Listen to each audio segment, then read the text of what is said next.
You're listening to WMPG 90.9 Gorham, Portland, Southern Maine Community Radio from USM.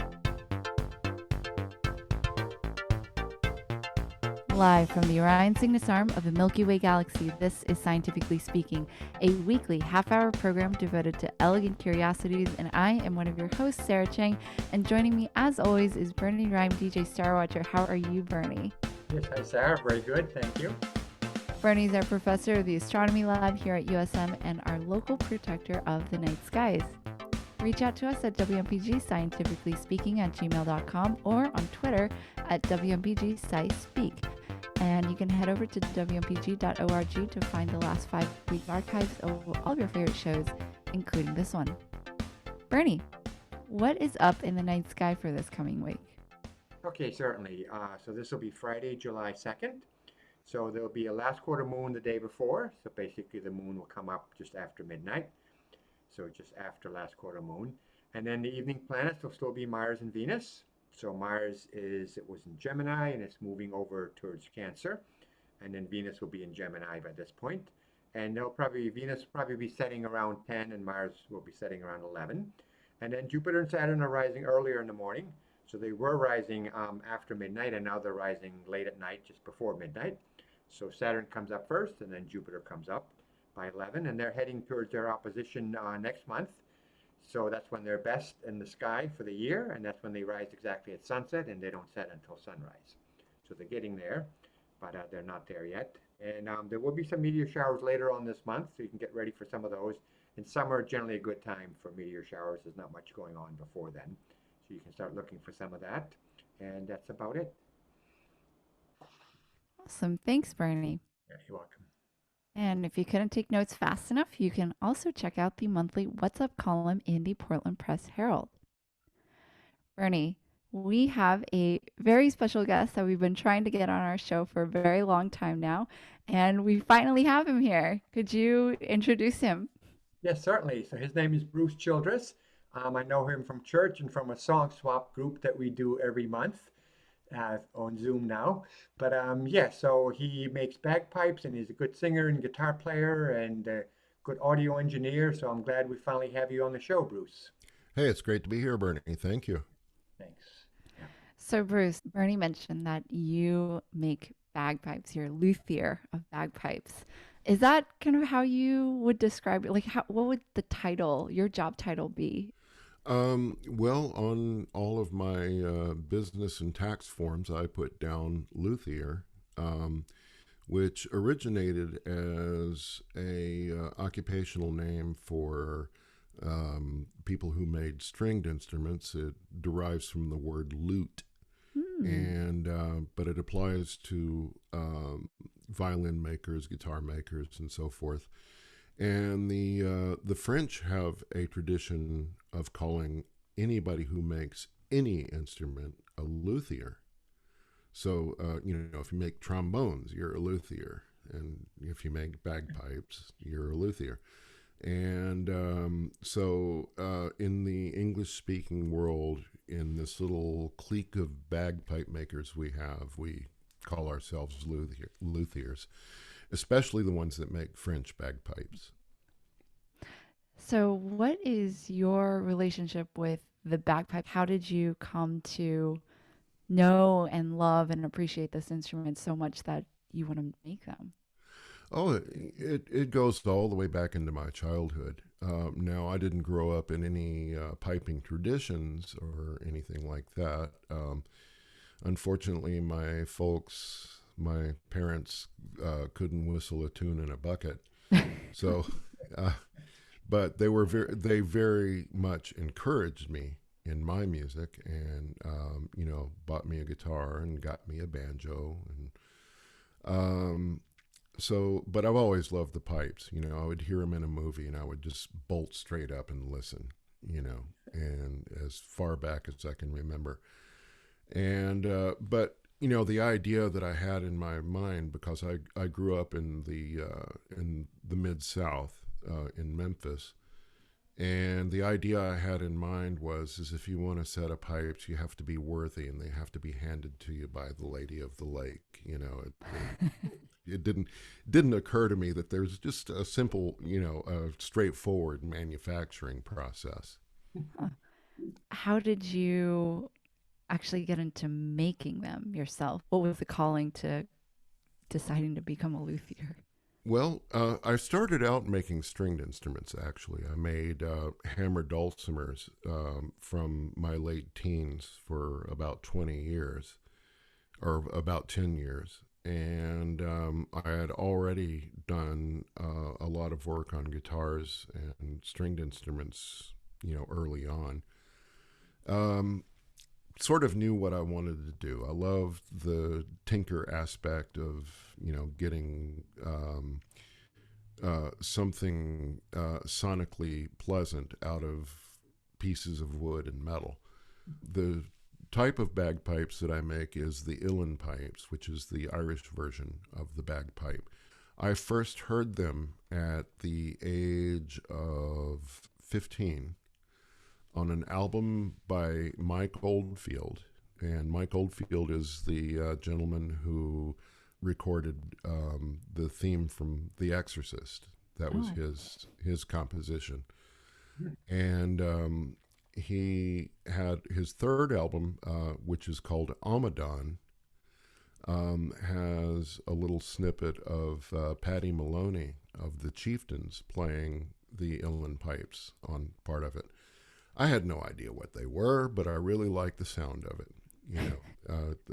I knew they were a bagpipe of some kind. I mean, all bagpipes sound bagpipey. I mean, that's, you can't get around it.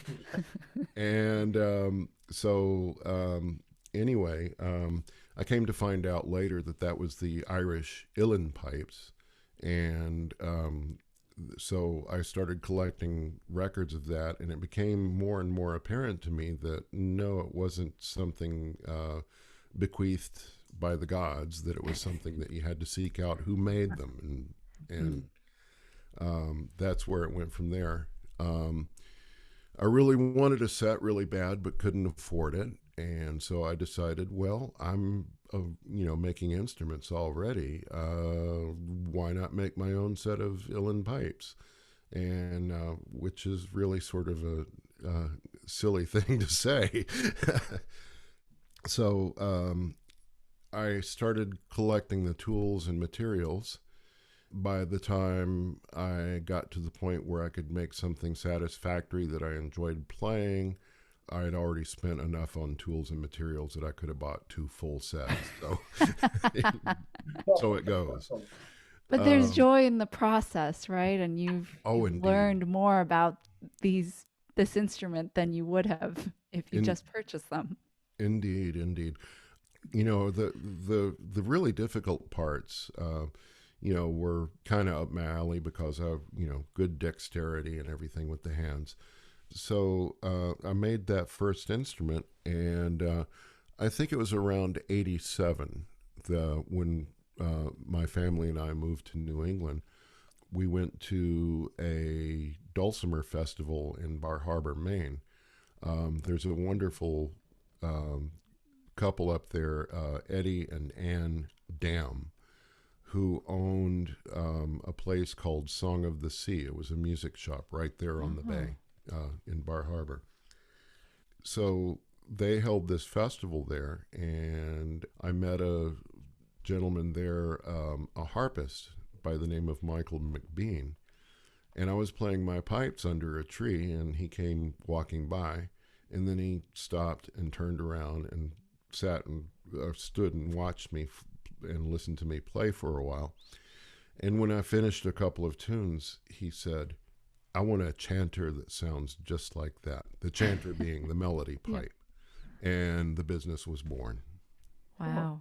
So did you snowballed from there. Was he your first client? Yes. Look at that. Yeah. Since then, I've had, I would estimate about 150, 160 clients altogether. Wow. That's incredible. I was making them, on weekends and after work for about a decade. And in 1996, February, my partner and I did the books, and she said, you can quit the day job. And I said, all right. So, gave my 2 weeks notice and went full time. Never looked back since. Haven't looked back since. And there's been some shaky times, it's an up and down business. It's like brisk 1 minute and nothing the next minute. The Uilleann pipes are something that you want if you've just got the burning desire. Yeah. So I know you mentioned that it is different from the Highland pipes.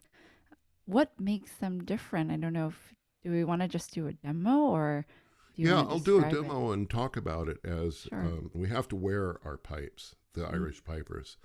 So, there's going to be a visual to this, but I'll describe it as I do it. Sure. So, excuse me for getting away from the microphone here on occasion. Okay. This is the bellows. It looks like a fireplace bellows. It has you can hear it. You can hear it breathing. You're starting your fire there now. Yeah. This is a set of bellows I made for myself. Oh gosh, it must have been about 12 years ago, something like that. They've been sweat on and Guinness spilled on them and everything, but they still work just beautifully. So They've taken a lot. yeah, they've been through a lot. You'll see there are two belts on it, and you can hear the buckles rattling. Short one for the arm, long one for the waist. And it goes kind of around the middle right here. And this is how I know how well I'm doing with my diet. Most people use their belt. You use your bagpipe. Yes, it's around my middle here, then the arm belt, and strap it up. And now I can work the bellows with the arm. This is the body of the pipes. This set is made of African blackwood. The white parts here are antler. And then, of course, the bag underneath this velvet cover with fringe is a leather bag. There's a certain type of leather that we have to use. The Highland pipes, you can use just about any leather, but you have to pour this liquid into it to make it supple and airtight. You can't do that with the Irish pipes because introducing moisture into the system will damage the reed. And now it has this is called the blowpipe, which goes into the bag. There's a system of valves that keeps the air going one way, and that just plugs into the bellows. The heart of the bagpipes from the Uilleann pipes, or any bagpipe, is the chanter, which this one is also made of blackwood. There's 7 tone holes, and then there's one on the back for the thumb.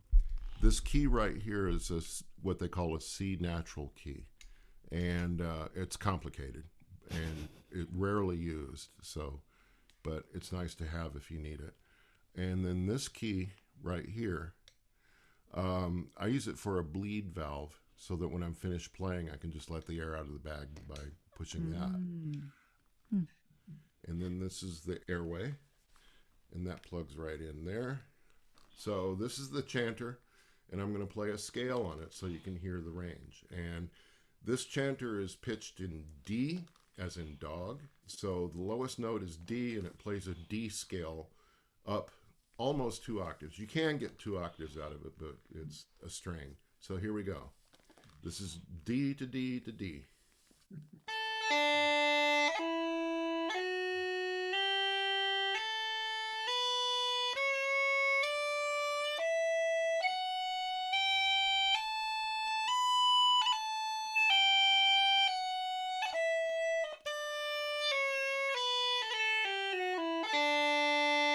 In Irish music, we play our tunes in sets, which means you play several tunes in a string. And hopefully you change keys from one to the other to give it a little more variety, but I'm not going to do that this time. The tunes are often named after persons that you learn the tune from. So a lot of the original titles are lost. So people say, I just learned this tune from William Crowley, and so they become whoever's jig or whoever's reel. And this first one is called, I think it's called Stacia Donnelly's. And the second one, Bernie's heard this a million times. Sorry, Bernie. The second one is called Snug in a Blanket. So here we go.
Thank you.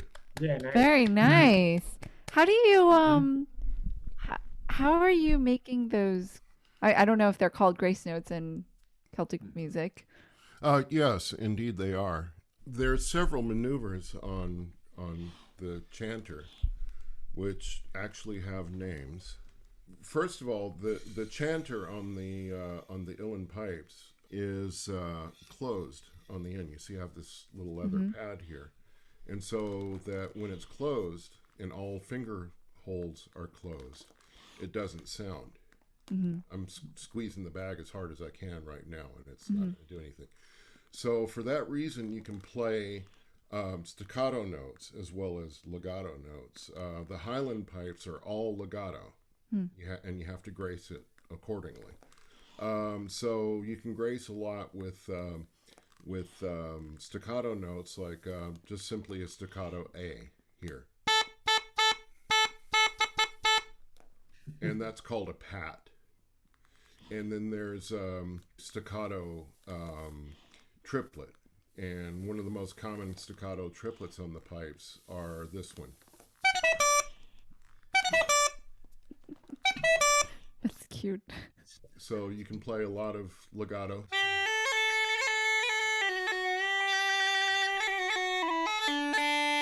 Or you can play a lot of staccato.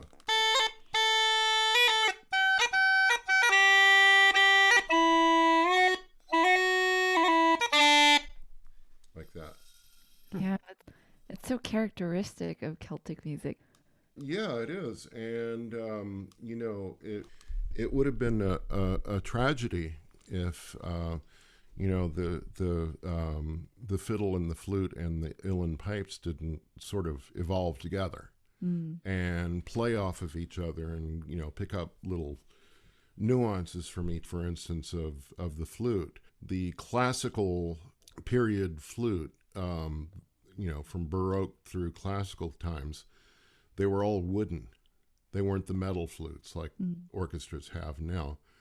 When the metal flutes came along, called the Boehm system, which was the key system on these metal flutes, orchestras started giving up all of their wooden flutes and I don't know, sort of hand-me-downs to the Irish, I suppose, or to the country French. All the country musicians, all the folk musicians got those wooden flutes and did what they do with them.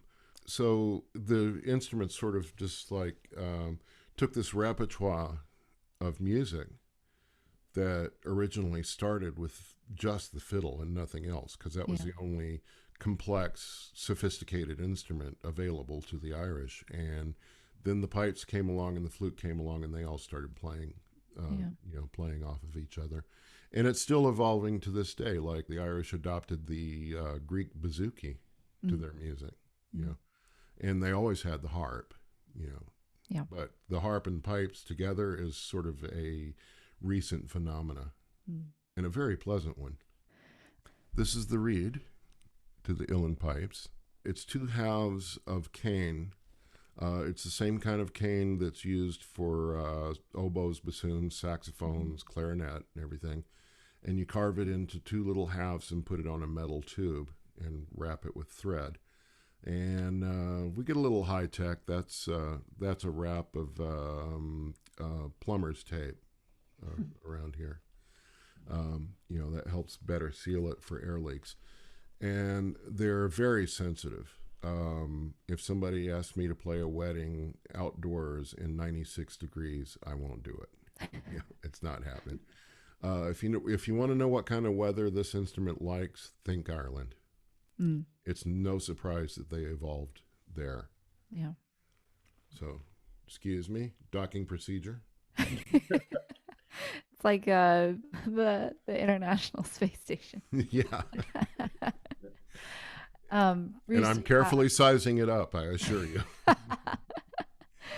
we like to the uilleann pipes chanter will play in two registers. Okay. As will the Highland pipes. And it just depends on which note you start out with and a little bit of cross fingering. Like, for instance, if you play the C sharp on the chanter,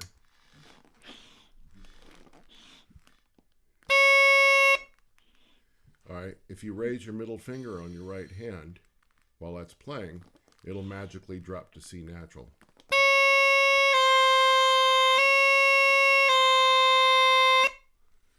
And I haven't met anybody yet that knows the acoustic reason that happens. But it's true of penny whistles. There are a lot of instruments that it's called cross fingering. Yeah. And so if I started out playing the D scale.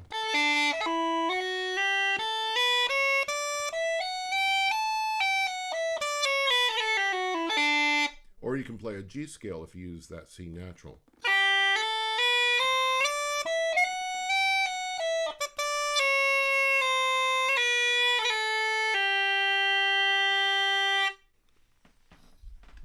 So, and then you can play minors too.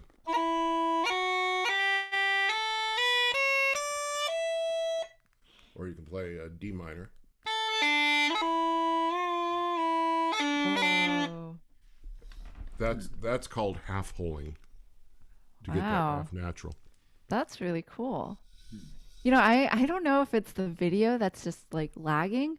It's like you can't even tell that you're playing grace notes. You just look like you're playing regularly, but then there's all these other sounds coming out. Yeah, well, there is other sounds. You also heard the drones. There are 3 drones on the Uilleann pipes, and Yeah, there was one point where it almost sounded like, a cello playing all 4 strings that was I, coming out. I'll get to that. So this is the drones. Yeah, there we go. It sounds like an organ. Yeah, there's 3 drones. That's the tenor drone. That's the baritone drone.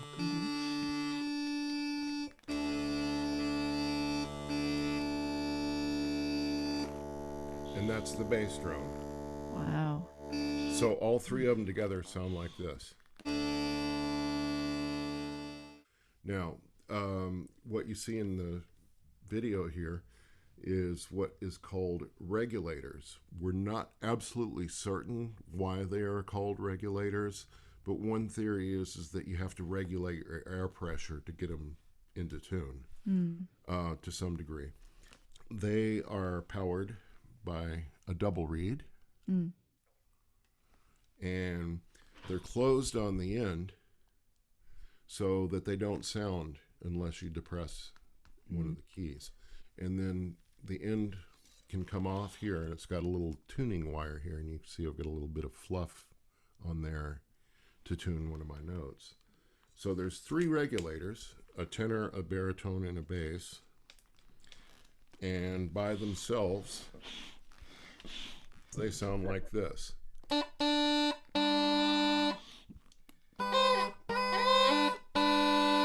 They're not sounding perfectly in tune right now. I apologize for bass regulator, baritone regulator, and then the tenor regulator.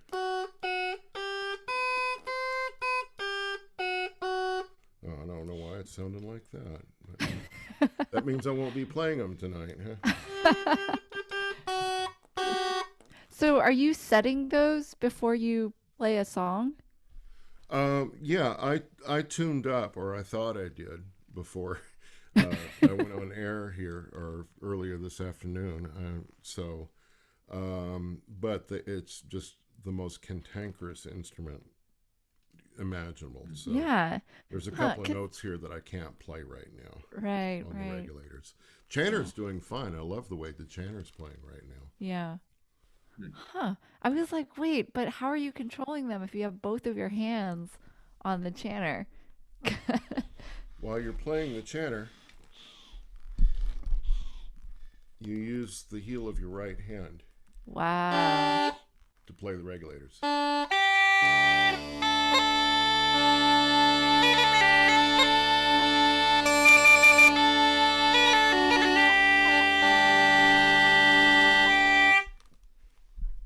That is a lot of work to play a single instrument. Oh, you know it. You know it. You're squeezing the bellow, you're holding onto you're closing up the hold, and then you're also using the back of your hand to play. That's Yes. multitasking. Right. You know, anyone who's listening in right now, just type in UILLEANN into YouTube, and you will see some people who can go crazy on regulators. That was part 1 of our conversation with Bruce Childres, introducing the sound, structure, and works of the Uilleann Bag Pipes. We've heard the music before, but not sure if many of us have had the detailed breakdown of how the instrument actually works. We'll be continuing the conversation next week, focusing on the materials and some of the science of the acoustics of the Uilleann Bag Pipes. Till next time, you've been listening to Scientifically Speaking here on WMPG 90.9 Gorham, Portland. Stay tuned for all of the shows and tunes that you find only here on WMPG 90.9. And from your favorite nerds, stay safe, do what you can for global warming, and keep Portland cool this summer.